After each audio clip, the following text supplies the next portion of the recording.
Chapter 11. The Adventures of a Grub. Section 1. The Young Citaris. The high banks of sandy clay in the country round about Carpentras are the favorite haunts of a host of bees and wasps, those lovers of a sunny aspect and of soil that is easy to dig in. Here, in the month of May, two bees, both of them mason bees, builders of subterranean cells, are especially abundant. One of them builds at the entrance of her dwelling an advanced fortification, an earthly cylinder, wrought in open work and curved, of the width and length of a man's finger. When it is peopled with many bees, one stands amazed at the elaborate ornamentation formed by all these hanging fingers of clay. The other bee, who is very much more frequently seen and is called Anthophora, leaves the opening of her corridor bare. The chinks between the stones in old walls and abandoned hovels, or exposed surfaces of sandstone or marl, are found suitable for her labors, but the favorite spots, those to which the greatest number of swarms resort, are straight stretches of ground exposed to the south, such as occur in the cuttings of deeply sunken roads. Here, over areas many yards in width, the wall is drilled with a multitude of holes, which give to the earthy mass the look of some enormous sponge. These round holes might have been made with a gimlet, so regular are they. Each is the entrance to a winding corridor, which runs to the depth of 4 or 5 inches. The cells are at the far end. If we wish to watch the labors of the industrious bee, we must visit her workshop during the latter half of May. Then, but at a respectful distance, we may see, in all its bewildering activity, the tumultuous, buzzing swarm, busied with the building and provisioning of the cells. But it has been most often during the months of August and September, the happy months of the summer holidays, that I have visited the banks inhabited by the Anthophora. At this season all is silent near the nests. The work has long been completed, and numbers of spiders' webs line the crevices or plunge their silken tubes into the bees' corridors. That is no reason, however, for hastily abandoning the city that was once so full of life and bustle, and now appears deserted. A few inches below the surface, thousands of grubs are imprisoned in their cells of clay, resting until the coming spring. Surely these grubs, which are paralyzed and incapable of self-defense, must be a temptation, fat little morsels as they are, to some kind of parasite, some kind of insect stranger in search of prey. The matter is worth inquiring into. Two facts are at once noticeable. Some dismal-looking flies, half black and half white, are flying indolently from gallery to gallery, evidently with the object of laying their eggs there. Many of them are hanging dry and lifeless in the spider's webs. At other places, the entire surface of a bank is hung with the dried corpses of a certain beetle, called the Citaris. Among the corpses, however, are a few live beetles, both male and female. The female beetle invariably disappears into the bee's dwelling. Without a doubt, she too lays her eggs there. If we give a few blows of the pick to the surface of the bank, we shall find out something more about these things. During the early days of August, this is what we shall see. The cells forming the top layer are unlike those at a greater depth. The difference is owing to the fact that the same establishment is used by two kinds of bee, the Anthophora and the Osmia. The Anthophori are the actual pioneers. The work of boring the galleries is wholly theirs, and their cells are right at the end. If they, for any reason, leave the outer cells, the Osmia comes in and takes possession of them. She divides the corridors into unequal and inartistic cells by means of rough earthen partitions, her only idea of masonry. The cells of the Anthophora are faultlessly regular and perfectly finished. They are works of art, cut out of the very substance of the earth, while out of reach of all ordinary enemies. And for this reason the larva of this bee has no means of spinning a cocoon. It lies naked in the cell, whose inner surface is polished like stucco. In the Osmia's cells, however, means of defense are required because they are at the surface of the soil, are roughly made, and are badly protected by their thin partitions. So the Osmia's grubs enclose themselves in a very strong cocoon, which preserves them both from the rough sides of their shapeless cells and from the jaws of various enemies who prowl about the galleries. It is easy, then, in a bank inhabited by these two bees, to recognize the cells belonging to each. The Anthophora cells contain a naked grub. Those of the Osmia contain a grub enclosed in a cocoon. Now, each of these two bees has its own special parasite, or uninvited guest. The parasite of the Osmia is the black and white fly, who is to be seen so often at the entrance to the galleries, intent on laying her eggs within them. The parasite of the Anthophora is the Citaris, the beetle whose corpses appear in such quantities on the surface of the bank. If the layer of Osmia cells be removed from the nest, we can observe the cells of the Anthophora. Some will be occupied by larvae, some by the perfect insect, and some, indeed many, will contain a singular egg-shaped shell divided into segments with projecting breathing pores. This shell is extremely thin and fragile. It is amber-colored and so transparent that one can distinguish quite plainly through its sides a full-grown Citaris, struggling as though to set herself at liberty. What is this curious shell, which does not appear to be a beetle shell at all? And how can this parasite reach a cell which seems to be inaccessible because of its position, and in which the most careful examination under the magnifying glass reveals no sign of violence? 3 years of close observation enabled me to answer these questions, and to add one of its most astonishing chapters to the story of insect life. Here is the result of my inquiries. The Citaris in the full-grown state lives only for a day or two, and its whole life is passed at the entrance to the Anthophora's galleries. It has no concern but the reproduction of the species. It is provided with the usual digestive organs, but I have grave reasons to doubt whether it actually takes any nourishment whatever. The female's only thought is to lay her eggs. This done, she dies. The male, after cowering in a crevice for a day or two, also perishes. This is the origin of all those corpses swinging in the spider's web, with which the neighborhood of the Anthophora's dwelling is upholstered. At first sight, one would expect that the Citaris, when laying her eggs, would go from cell to cell, confiding an egg to each of the bee grubs. But when, in the course of my observations, I searched the bees' galleries, I invariably found the eggs of the Citaris gathered in a heap inside the entrance, at a distance of an inch or two from the opening. They are white, oval, and very small, and they stick together slightly. As for their number, I do not believe I am exaggerating when I estimate it at 2,000 at least. Thus, contrary to what one was to some extent entitled to suppose, the eggs are not laid in the cells of the bee. They are simply dumped in a heap inside the doorway of her dwelling. Nay more, the mother does not make any protective structure for them. She takes no pains to shield them from the rigors of winter. She does not even attempt to stop up the entrance lobby in which she has placed them, and so protect them from the 1,000 enemies that threaten them. For as long as the frosts of winter have not arrived, these open galleries are trodden by spiders and other plunderers, for whom the eggs would make an agreeable meal. To better observe them, I placed a number of the eggs in boxes, and when they hatched out about the end of September, I imagined they would at once start off in search of an Anthophora cell. I was entirely wrong. The young grubs, little black creatures no more than a 25th of an inch long, did not move away, though provided with vigorous legs. They remained higgledy-piggledy, mixed up with the skins of the eggs whence they came. In vain I placed within their reach lumps of earth containing open bee cells. Nothing would tempt them to move. If I forcibly removed a few from the common heap, they at once hurried back to it in order to hide themselves among the rest. At last, to assure myself that the Citaris grubs in the free state do not disperse after they are hatched, I went in the winter to Carpentras and inspected the banks inhabited by the Anthophori. There, as in my boxes, I found the grubs all piled up in heaps, all mixed up with the skins of the eggs. I was no nearer answering the question: how does the Citaris get into the bee's cells and into a shell that does not belong to it? Section 2. The First Adventure. The appearance of the young Citaris showed me at once that its habits must be peculiar. It could not, I saw, be called on to move on an ordinary surface.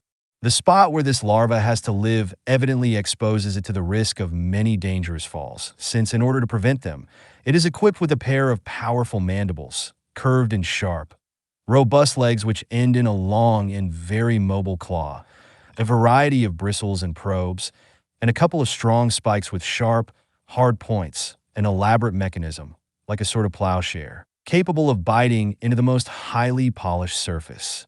Nor is this all. It is further provided with a sticky liquid sufficiently adhesive to hold it in position without the help of other appliances. In vain I racked my brains to guess what the substance might be, so shifting, so uncertain, and so perilous, which the young Citeris is destined to inhabit. I waited with eager impatience for the return of the warm weather. At the end of April, the young grubs imprisoned in my cages, hitherto lying motionless and hidden in the spongy heap of egg skins, suddenly began to move. They scattered and ran about in all directions through the boxes and jars in which they have passed the winter. Their hurried movements and untiring energy showed they were in search of something, and the natural thing for them to seek was food. For these grubs were hatched at the end of September, and since then, that is to say for 7 long months, they had taken no nourishment, although they were by no means in a state of torpor. From the moment of their hatching they are doomed, though full of life, to an absolute fast lasting for 7 months. And when I saw their excitement, I naturally supposed that an imperious hunger had set them bustling in that fashion. The food they desired could only be the contents of the Anthophorus cells, since at a later stage the Citeris is found in those cells. Now these contents are limited to honey and bee grubs. I offered them some cells containing larvae. I even slipped the sitars into the cells and did all sorts of things to tempt their appetite. My efforts were fruitless. Then I tried honey. In hunting for cells provisioned with honey, I lost a good part of the month of May. Having found them, I removed the bee grub from some of them and laid the Citeris grub on the surface of the honey. Never did an experiment break down so completely. Far from eating the honey, the grubs became entangled in the sticky mass and perished in it, suffocated. "I have offered you larvae cells honey," I cried in despair. "Then what do you want, you fiendish little creatures?" Well, in the end I found out what they wanted. They wanted the Anthophora herself to carry them into the cells. When April comes, as I said before, the heap of grubs at the entrance to the bees' cells begins to show signs of activity. A few days later they're no longer there. Strange as it may appear, they are all careering about the country, sometimes at a great distance, clinging like grim death to the fleece of a bee. When the Anthophori pass by the entrance to their cells, on their way either in or out, the young Citeris grub, who is lying in wait there, attaches himself to one of the bees. He wriggles into the fur and clutches it so firmly that he need not fear a fall during the long journeys of the insect that carries him. By thus attaching himself to the bee, the Citeris intends to get himself carried, at the right moment, into a cell supplied with honey. One might at first sight believe that these adventurous grubs derive food for a time from the bee's body. But not at all. The young sitars embedded in the fleece, at right angles to the body of the Anthophora, head inwards, tail outwards, do not stir from the spot they have selected, a point near the bee's shoulders. We do not see them wandering from spot to spot, exploring the bee's body, seeking the part where the skin is most delicate, as they would certainly do if they were really feeding on the insect. On the contrary, they are always fixed on the toughest and hardest part of the bee's body, a little below the insertion of the wings, or sometimes on the head, and they remain absolutely motionless, clinging to a single hair. It seems to me undeniable that the young sitars settle on the bee merely to make her carry them into the cells that she will soon be building. But in the meantime, the future parasites must hold tight to the fleece of their hostess, in spite of her rapid flights among the flowers, in spite of her rubbing against the walls of the galleries when she enters to take shelter, and in spite, above all, of the brushing which she must often give herself with her feet, to dust herself and keep spick and span.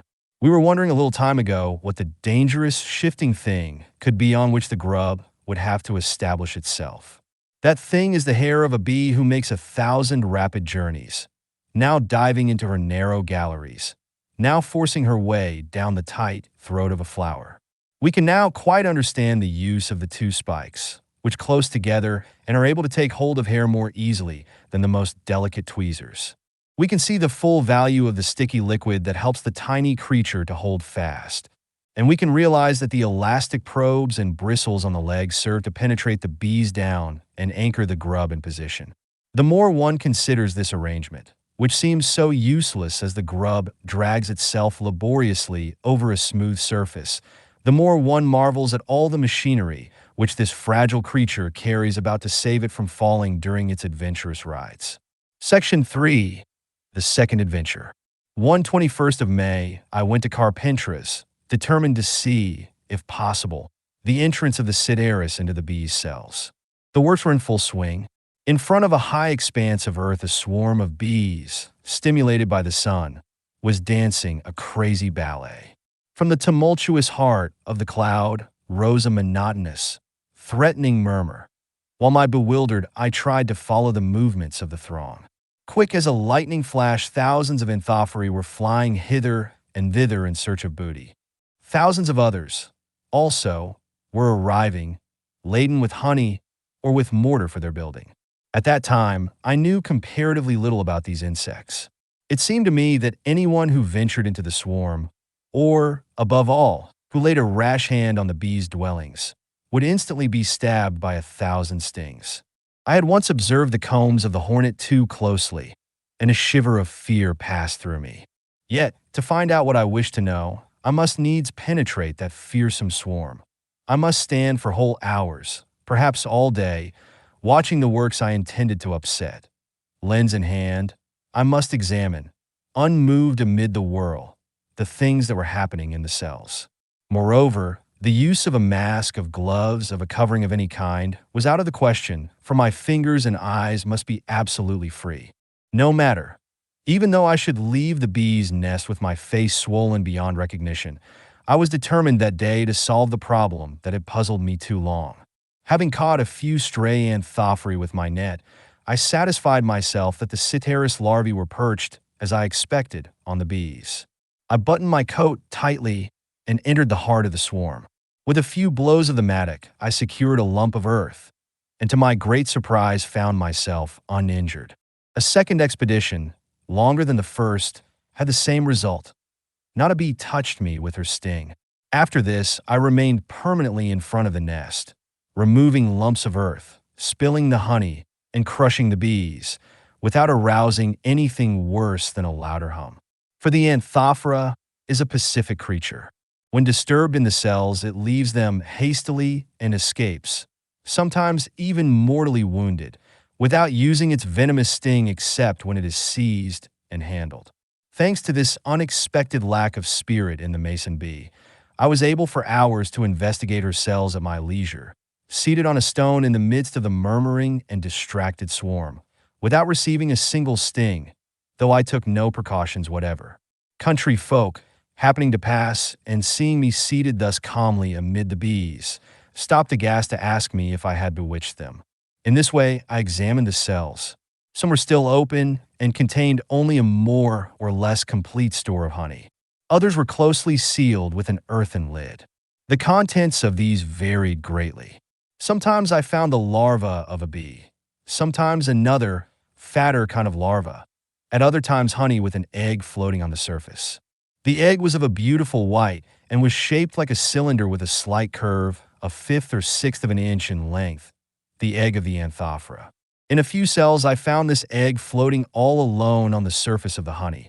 In others, very many others, I saw, lying on the bee's egg, as though on a sort of raft, a young Sideris grub.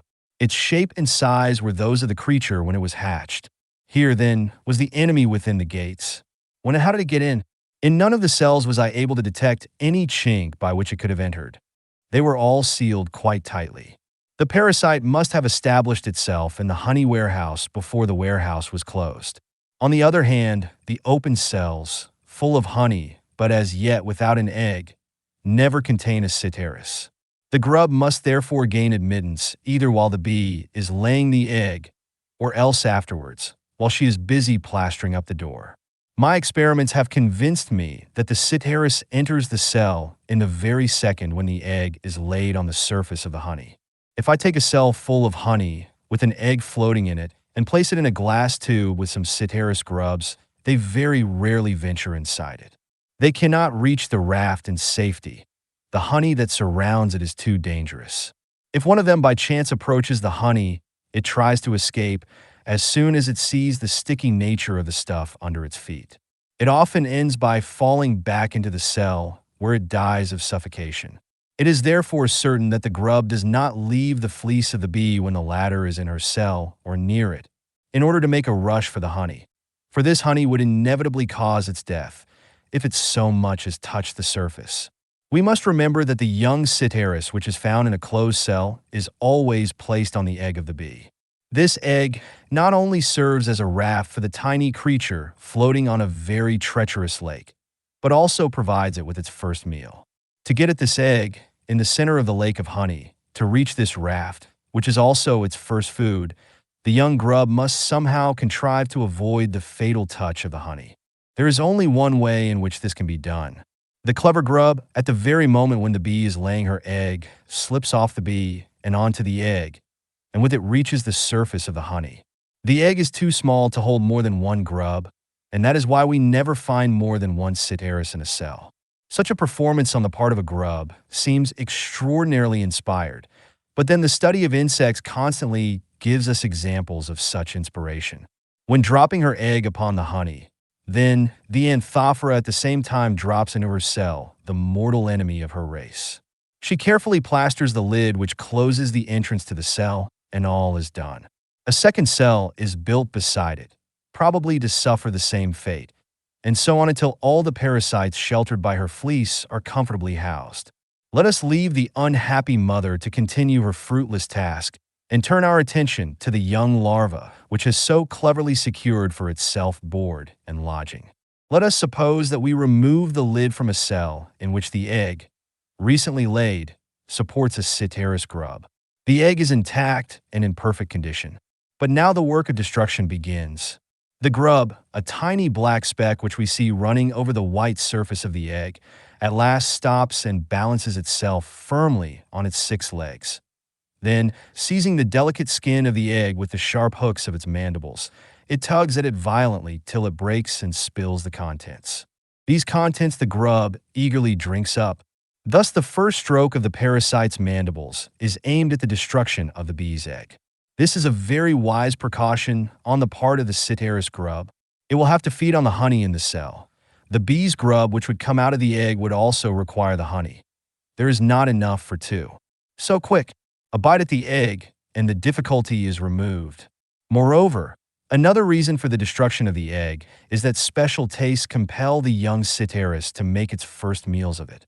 The tiny creature begins by greedily drinking the juices which the torn wrapper of the egg allows to escape. For several days it continues to rip the envelope gradually open and to feed on the liquid that trickles from it. Meanwhile, it never touches the honey that surrounds it. The bee's egg is absolutely necessary to the Citaris grub, not merely as a boat, but also as nourishment. At the end of a week, the egg is nothing but a dry skin. The first meal is finished. The Citaris grub, which is now twice as large as before, splits open along the back, and through this slit the second form of this singular beetle falls on the surface of the honey. Its cast skin remains on the raft, and will presently disappear with it beneath the waves of honey. Here ends the history of the first form adopted by the Citaris.